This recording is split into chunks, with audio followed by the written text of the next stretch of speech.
الواحدة إلا ربع نشرة الظهيرة من القناة الثانية، نتابع اللحظة في العناوين. صرخة من تيزنيت أطلقتها مؤيجو وجدت نفسها في الشارع مطرودة من بيتها، ترددت على شبكات التواصل الاجتماعي تعيد فتح الملف قضائيا كان في الحفظ. ضيف النشرة ينضم إلينا من الرباط الكاتب العام لوزارة التربية الوطنية، وسؤال حول مسار: هل هو تغيير في نظام التنقيط الخاص بالمراقبة المستمرة أم لا؟ وفي النشرة أيضا صور صادمة من سوق حبوب الهلوسة على أنقاض كريان توما البيضاوي، حبوب حمراء المعروفة بالقرقوبي تباع في واضحة النهار. وفي الظهيرة أيضا نسافر ولو لزمن قصير إلى أعماق التراث القناوي بآلة القنبري في أمسية تغوص في الجوهر الإفريقي للفن القناوي مع المعلم المختار غينيا. أما التفاصيل فبعد لحظات من الآن.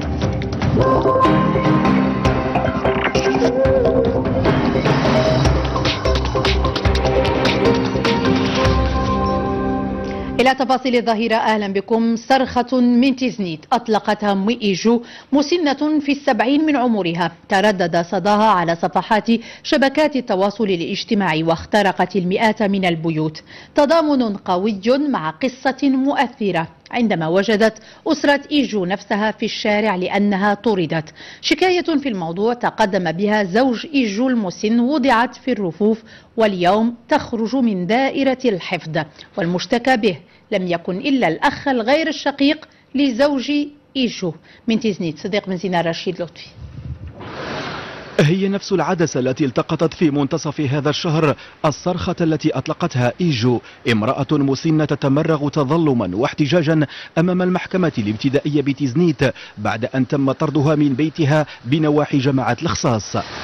أنا كمصور الفيديو يعني تأثرت قبل أن يتأثر الجميع، لأنني كنت متبع لهذا الملف كما قلت، ونتمنى صرختها أن تصل إلى المسؤولين وفتح تحقيق جدي في هذا الملف.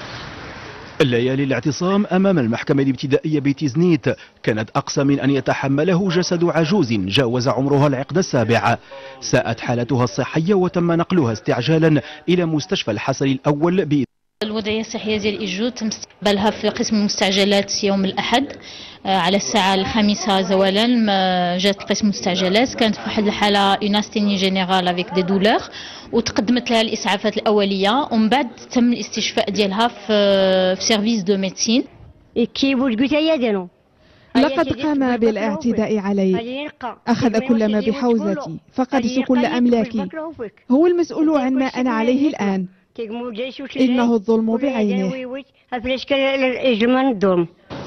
يعيش اليوم الابن الطالب الجامعي بين جدران محل لا تتعدى مساحته متر مربع بسوق الخصاص. مصادر عليمة وقريبة من الملف أكدت لنا أن زوج إيجو سبق أن تقدم بشكاية تتهم أخاه غير الشقيق بطرده من البيت، وقد تم حفظ الشكاية لعدم وجود الأدلة حسب ذات المصادر، واليوم استجابت النيابة العامة لطلبه من أجل إخراج الشكاية من الحفظ. حتى كاينه شويه يعني في الزنقه ديال الخصاص، وبالتالي تخفصوا فيه وداك الشيء، وانا عندي يعني كنقرا، ويعني دخل لي هادشي مع القرايه وهاد المشاكل، يعني انا ما عرفتش غندير، واش نمشي مع الوالدين ولا نمشي مع القرايه ديالي. الجمعيه دابا كتحاول انها كتمشي على جوج ديال لي فولي. الفولي الاول هو النضال باش تعطي لهذه العمليه داك الاتساع ديالها.